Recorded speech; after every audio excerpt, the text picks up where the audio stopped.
Hello there, mathletes. Welcome back to Math Jamboree. In this video, we have another AP Precalculus type of a question for you from the topic of exponential function. Let's solve it together.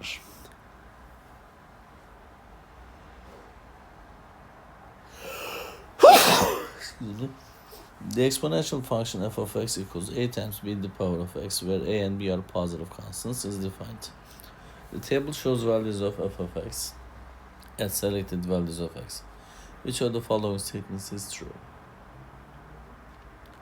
X values are 0, 1, 2, 3, 4. So x values are increasing. And the y values 500, 1000, 2000, 4000, and 8000. So the y values are also increasing.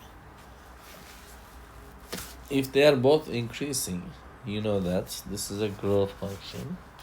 So it's not a decay function. So we can go ahead and eliminate the choice A and C. So let's find the values now. I'm going to use data for that. F0, a times b to the power of 0 is 500. This means that a times 1 is 500. So a is 500 then. Now let's use the second data.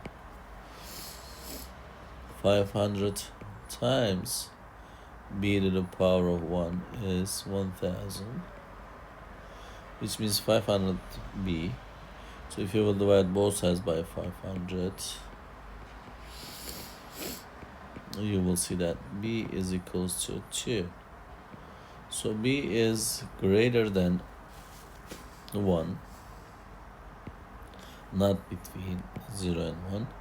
Therefore, the correct answer is choice B for the specific question. I hope you found this video helpful. If you did, please give it a thumbs up. If you have questions or comments, you can always leave it below there. Thank you and see you next time. Bye-bye.